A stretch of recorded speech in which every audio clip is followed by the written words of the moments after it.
안녕하세요. 모진 시집살이와 허수아비나 다름없는 남편 때문에 이혼을 결심한 30대 여성입니다. 남편이 이제껏 잘 참고 살다가 왜 그러냐고.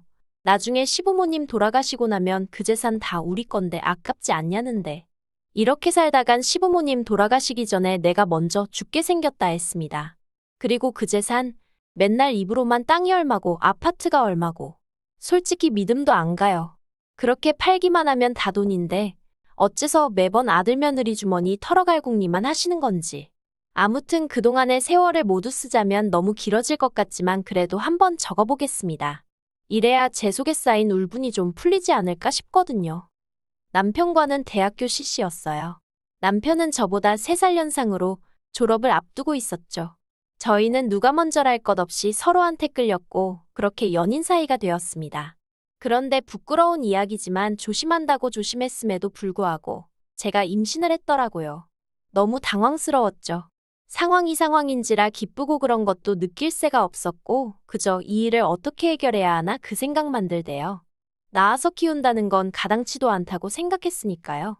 그렇게 이틀을 꼬박 밤을 샜고 어쨌든 남편에게 말은 해야겠다 싶어서 남편을 만났습니다. 그런데 왜인지 만나자마자 감정이 주체가 안 되더라고요. 그래서 한참을 그렇게 영문도 모르는 남편 앞에서 눈물을 쏟아내곤 임신 사실을 고백했어요. 그리곤 걱정 말라고 지울 거라고 덧붙였죠. 그런데 남편도 당연히 지우자고 할 줄 알았는데 남편이 울며 불며 매달리는 거예요. 자기가 무슨 수를 써서라도 책임지겠다고 그러니 지우지 말고 낳아서 키우자고요. 그리고 그런 남편을 보니 굳게 먹었던 제 마음이 흔들리대요. 이 사람을 믿고 한번 따라가 볼까 싶었달까요. 사실 저는 배경이 좋지 않아요. 더 정확히 말하자면 가정환경이 불우했다고 해야겠네요. 제 이야기를 조금만 해보자면 저희 친정부모님은 제가 중학생일 때 이혼을 하셨고 이후로 저는 친정어머니와 지내기 시작했어요. 그리고 솔직히 친정어머니와 지내는 건 쉬운 일이 아니었습니다. 평생을 전업주부로 사시던 어머니셨으니 갑자기 당신이 나가서 돈을 벌어야 한다는 사실 자체를 받아들이기 힘들어하시는 눈치셨죠. 당신 딴에는 어떻게든 살아보시려고 이일저일 해보시는 듯 했는데 왜인지 오래 버티질 못하셨고요. 아무튼 상황이 그렇다 보니 제 스스로가 어머니께 큰 짐덩어리처럼 느껴지대요. 그러다 제가 고등학교에 들어가던 해 친정어머니가 재혼을 하셨습니다. 제 또래의 딸을 둔 남자분이셨는데 어머니가 많이 의지를 하시는 눈치였어요. 하지만 그것보다 더 저를 괴롭게 한 건 그분 딸이 몸이 많이 아팠거든요. 남의 도움 없이는 거동도 불편해했고요. 그런데 그 딸의 수족 노릇을 제가 해줬음 하더라는 거예요. 저희 어머니가 그러더라고요. 제가 그 딸한테 잘해주면 그분한테 당신 체면이 설 것 같다나. 그런데 저는 그런 어머니에게 솔직히 너무 실망을 했습니다. 이혼할 때도 그렇고 재혼할 때도 그렇고 지금도 그렇고 엄마한테 내 입장이란 건 아무 상관이 없구나. 그런 생각이 들었으니까요. 그래서 그 길로 아버지한테 전화를 했어요. 그리고는 그간 어머니와 있었던 일과 어머니의 재혼 소식도 알렸고 아버지한테 저 좀 걷어주시면 안 되냐 물었죠. 그랬더니 아버지도 조금 당황하신 듯 했어요. 단박에 그래 와라 소리가 나오진 않았거든요. 하지만 잠깐의 정막이 흐르고 아버지가 주소를 불러주시며 오라고 하시대요. 그런데 덧붙이시길 아버지는 재혼을 하신 건 아니지만 같이 사는 여자가 있다며 저더러 잘 지낼 수 있겠냐입니다. 그래서 제가 그분도 혹시 자식이 있으시냐 물으니 그건 아니라고요.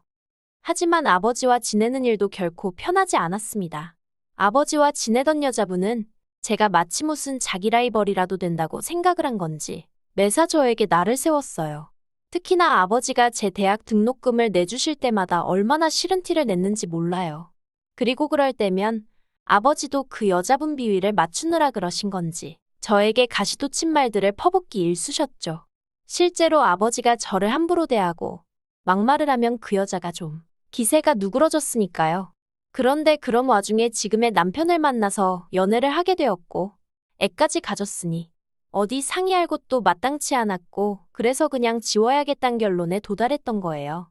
그런데 남편이 자기만 믿고 따라오라 하니 솔직히 제 인생에서 부모조차 그런 말을 해준 적이 없었으니 그런 남편이 얼마나 고맙고 듬직했는지 몰라요. 아무튼 그래서 남편과 결국 결혼을 약속했는데 제 예상보다 시부모님의 반대는 크지 않았어요. 다만 시댁에서는 저희가 사고쳐서 하는 결혼이니 한 푼도 못 보태주신다 하대요. 남편은 직장을 구하기 전이었으니 돈이 없었고요. 저도 마찬가지였죠. 그래서 어쩔 수 없이 시댁에 들어가 살기 시작했습니다. 그리고 시댁에 사는 동안 겪었던 크고 작은 서러운 이야기들을 해보자면 정말 석 달하고도 열흘은 밤을 꼬박 새워야 할 거예요.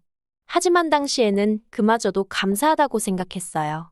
그래서 시부모님의 말도 안 되는 시집살이도 군소리 없이 참아냈고 남편 밑으로 있는 두 동생의 온갖 유세도 인내하며 받아줬지요.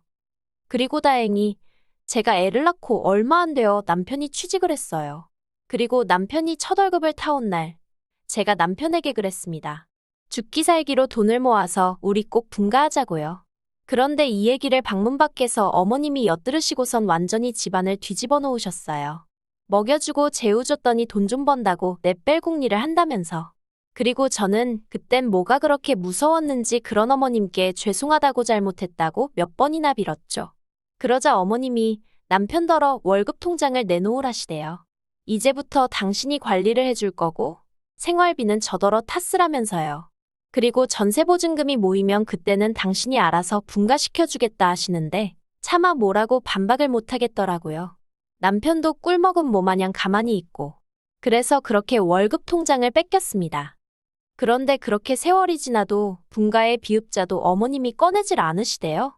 저는 저대로 모진 시집살이에 독박육아로 우울증까지 겪게 되었는데 말이죠. 사실 그때는 제가 우울증이란 것도 몰랐어요. 병원에 한 번 갈래도 어머님한테 어디가 어떻게 안 좋고 그런 이야기를 다 해야 했는데 한 번은 제가 열이 39도 가까이 났는데도 별거 아닌데 엄살이라 안 된다고 하시는 분이셨으니 아무튼 그러다 하루는 저는 기억도 잘 안 나는데 남편이 말하길 제가 베란다 난간 위로 올라가고 있더랍니다. 그러면서 남편이 자기는 정말 제가 죽는 줄 알았다고. 그리고 이 일로 남편이 뭘 좀 느꼈는지 어머님께 자기 돈을 돌려달라 하대요. 저희 분가하겠다고요. 그러자 또 시부모님 두 분 다 난리가 나셨죠. 배은망덕하니 어쩌니 하면서. 그리고 그 과정에서 알게 된 게 어머님이 모아주신다던 남편의 월급은 온데간데 없었습니다. 어쩐지 시부모님은 두 분 다 일도 안 하시는데 어떻게 저렇게 사시나 늘 궁금했거든요. 그런데 그게 다 저희 남편이 벌어온 월급 덕분이었던 거죠. 아무튼 그 일로 남편과 시부모님이 크게 싸웠고 시부모님이 저희더러 집안에 분란 일으키지 말고 제주 있으면 나가 살라대요. 그리고 결국 제가 친정에 연락을 했어요. 친정어머니한테 그간의 이야기를 하곤 얼마가 되던 좋으니 마지막이다 생각하고 돈 좀 빌려달라고요. 그랬더니 친정어머니가 저더러 왜 그러고 사냐면서 엉엉 우시대요. 저도 뭐라고 말을 해야 하나 싶었어요. 엄마 탓이라고 원망이라도 해볼까? 그런데 그래봤자 달라지는 게 뭐가 있나 싶은 거예요. 그래서 그냥 저도 엉엉같이 울었습니다. 친정아버지 반응도 비슷했어요. 애비 노릇을 못해줘서 미안하다고. 아무튼 그래서 어찌저찌 2,500만 원이란 돈을 마련했고 그렇게 저희가 분가를 했습니다. 그런데 저희가 분가를 하고 나니까 그때부터 어머님이 매일같이 전화를 하셔서는 사람을 집요하게 괴롭히시대요. 니네만 잘 먹고 잘 살면 다냐면서. 가족들은 안중에도 없냐 별의별 억지를 쓰셨죠. 그리고는 급기야 남편이 받아오는 월급의 절반을 요구하셨어요. 당신들도 먹고 살아야 할 거 아니냐면서. 그리고 결혼도 안 한 동생들은 저렇게 내버려 둘 거냐. 그래서 제가 친정의 돈도 갚아야 하고 안 된다고 했거든요. 그랬더니 친정에서 너한테 해준 게 뭐가 있냐면서 막말로 너 배불러 오고 애 낳고 몸조리하고 그럴 때 네 옆에 네 애미가 있었냐 내가 있었냐. 솔직히 옆에 계셨던 분이 어머님이었던 건 사실이었죠. 다만 저를 위해 있어주신 게 아니셨지만요. 하지만 이런 이야기까진 안 했고 아무튼 월급의 절반씩이나 드릴 수는 없다고 했어요. 그리고 결국 달에 30만 원씩 드리는 걸로 합의를 봤는데 저더러 이기적인 X라고 하시대요. 하지만 그래도 분가 후에는 일이 좀 잘 풀려갔어요. 아이는 어린이집을 보내고 저도 그 사이에 아르바이트를 시작했거든요. 그랬더니 돈이 곧잘 모여서 애 유치원 들어갈 때쯤에는 그래도 남들 하는 거 흉내는 내고 살게 되대요. 게다가 어쨌든 신우랑 시동생 다 대학 졸업하고 자기 밥벌이까지 하게 되었으니 시댁에 들이던 생활비도 줄였죠. 물론 덕분에 한바탕 난리가 났었습니다. 이번엔 시부모님뿐만 아니라 신우까지 가세를 해서 아주 발악을 하더라고요. 저만 아니었으면 자기 오빠 훨씬 좋은 여자 만나서 더 잘 살았을 거고 그 여자가 자기 집에 엄청 잘했을 거라면서요. 그래서 저도 신우더러 나도 그때 임신만 안 했으면 이렇게 살 일은 없지 않았겠냐고 했어요. 막말로 내가 시댁에 와서 뭘 그렇게 받고 누리며 살았냐고요. 그리고는 이제 더는 시댁에 아무것도 안 하겠다 했습니다. 홧김에 한 말이었지만 진심이었어요. 그리고 그 일로 시댁과 연을 끊다시피 하고 살았는데 사실 제 마음만 그랬지 남편은 남편대로 계속해서 저 몰래 시부모님께 용돈도 드리고 동생들도 챙기고 한 거 알아요. 알지만 큰 소리 내기 싫어서 말을 안 했을 뿐이죠. 그리고 그러던 와중 신우가 갑자기 언니 잘 지내냐 하면서 수작을 부리며 연락을 해왔습니다. 그리고 아니나 다를까 용건이 있더군요. 자기가 곧 시집을 가는데 남자 쪽에서 집을 해오니까 자기도 한 5천은 들고 가야 될 것 같다면서 저더러 오빠랑 상의해서 돈 좀 마련해달라나요? 아무래도 남편한테만 말해서 될 일이 아닌 것 같으니 나한테 연락을 한 거겠지 싶으면서 괘씸하고 한편으론 어림없다 싶었죠. 그런데 남편이 해주자는 거예요. 그거 안에 가면 평생 눈치 보고 살지 않겠냐면서. 그래서 그거 해줬다간 너 죽고 나 죽는 거라 했어요. 당신 가족들이 나를 어떻게 대했는지 옆에서 다 봐놓고 신우가 눈치 보고 살게 되는 건 걱정이냐고 악을 쓰면서 말했죠. 그래서 결국 신우 시집 갈 때 한 푼도 안 해줬어요. 그랬더니 결국 시부모님께서 사시던 집 팔고 시동생이랑 셋이 전세로 이사가 돼요. 신우는 시집 갔고요. 제가 남편더러 겉보라고 다 방법이 있으면서 왜 우리한테 그러시는 건지 모르겠다 했습니다. 그랬더니 남편이 저더러 지독하다대요. 그러다 지난 겨울 그간 겨우겨우 모은 돈에 대출 좀 껴서 마침내 아파트 하나를 샀어요. 방 3개, 화장실 2개, 남편과 저 그리고 저희의 3식구. 평생 살 집이다 생각하고 산 집이었죠. 그런데 이 소식을 남편이 시부모님께 전했고 시부모님이 잘 됐다며 전세 계약 끝나는 대로 저희 집으로 들어와야겠다고 부탁도 아니고 통보를 해왔습니다. 제가 남편더러 말도 안 되는 소리 하지 말라고 했어요. 내가 미쳤다고 또 식모살이하게 생겼냐고 죽어도 같이 안 산다고 했죠. 그랬더니 남편이 하는 말이 공짜로 들어오신다는 것도 아니고 지금 사시는 집 보증금 빼서 우리 주신다는데 뭐가 그렇게 문제냐입니다. 그리고는 시부모님이 돈이 없어서 그런 게 아니라 물려받으신 땅도 있고 또 지방 어디에도 집이 있고 그래서 제가 그럼 그거 다 팔아서 궁궐 같은 집 짓고 사시면 되지. 왜 합가를 하자는 거냐 따졌죠. 그랬더니 남편이 한다는 말이 가관이에요. 그건 잘 뒀다가 저희 물려주려고 하시는 거라며 시부모님도 다 계획이 있으시다나요? 어이가 없어서 다 필요 없다 했습니다. 남편더러 시부모님 계획이 뭔지 나는 모르겠고 시부모님 재산도 하나 갖고 싶지도 않다. 그러니 사람 힘들게 하지 말라고요. 그런데 시부모님이 포기를 안 하시대요. 급기야 연락도 없이 쳐들어오듯 집에 오셔서는 저희 애를 뭐라고 구워 삶으셨는지 애까지 할머니 할아버지랑 같이 살고 싶다 그러는데 그래서 제가 애더러 그러면 오늘 할머니 할아버지 가실 때 따라가라고 했습니다. 그리고는 여행 가방에 애 짐을 싸기 시작했어요. 솔직히 진짜 보낼 생각은 없었고 생쇼나 마찬가지였죠. 그런데 시부모님은 제가 진짜로 애를 보내려는 줄 아셨나 봐요. 저더러 진짜 모질다면서 이래서 처음부터 마음이 안 들었다나 그러더니 저더러 나무가 아니라 숲을 봐야 한다면서 자기들한테 좀 잘 보이려고 해보래요. 그러면 자기들 죽고 나서 그 재산 다 어디로 가겠냐고요.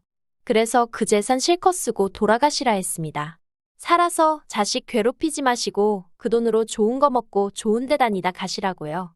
그리고는 내 집에서 그만 나가달라 하니까 이게 왜 네 집이냐 내 아들 집이지 하고 나오시는데 그럼 그렇지 그 소리 왜 안 하시나 했어요.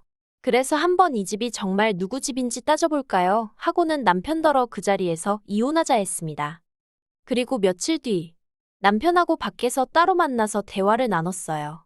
남편이 합가 얘기는 다신 안 꺼내겠다며 저더러 그만 시위하고 집으로 들어오라대요. 그래서 제가 당신 눈엔 이게 시위하는 걸로 보이냐? 나는 살려고 발악하는 거라고 했더니 남편도 한숨만 내쉬고 더는 뭐라 말을 안 하더군요. 그러더니 이제껏 참고 산 거 정말 아깝지 않냐? 조금만 더 참으면 다 우리 거다. 우리 거면 다 네 거나 마찬가지다. 그래서 저는 그런 남편에게 나 정말 미련이라곤 하나도 없다 했습니다. 그저 한 가지 부탁하고 싶은 건 당신이 조금이라도 나에게 미안한 마음이 있으면 아파트만큼은 제발 포기해달라 했죠. 그랬더니 생각해보겠다고 하대요. 그리고 결국 아파트는 제가 갖게 되었어요. 다만 남편이 애는 자기가 데려가겠다대요. 사실 이렇게 얘기하면 사람들이 저를 어찌 볼지 모르겠지만 아이까지 데려와서 잘 키울 자신이 없었거든요. 이혼하고 돈 없는 엄마랑 같이 사는 게 자식 입장에서 얼마나 눈치가 보이는 일인지 누구보다 제가 잘 아는데 차마 되물림할 수는 없잖아요. 그래서 남편이 애 데려가겠다는데 안 된다고를 못했어요. 오히려 조금은 다행이다 싶었죠. 솔직히 뭐 사이다우기 같은 건 없어요. 그저 제 마음이 편해졌다고 해야 할지. 아이랑 자주 연락하고 지내는데 다행히 아이가 저를 원망하는 것 같지도 않고요. 하지만 분명히 상처는 받았을 테니 엄마로서 평생 미안한 마음으로 살아야겠죠. 참 그리고 지금은 직장 생활에 열을 올리는 중입니다. 그동안에도 쉼없이 일을 해오긴 했는데 이번에는 지인의 소개로 제대로 된 직장에서 정규직으로 일하게 되었거든요. 처음으로 도망치듯 쫓기듯이 하는 일이 아니라 제가 하고 싶어 하는 일이라 그런지 매일매일 즐겁고 피곤한 줄도 모르겠어요. 비로소 숨통이 트인 기분이에요. 더는 이유 없이 욕먹고 눈치 봐가며 살지 않을 겁니다. 제 인생에서 저도 행복할 자격이 있으니까요. 긴 이야기 들어주셔서 감사합니다. 오늘의 사연은 여기까지입니다. 구독과 좋아요, 알람 설정해주시면 앞으로 더 좋은 사연으로 찾아오겠습니다. 감사합니다.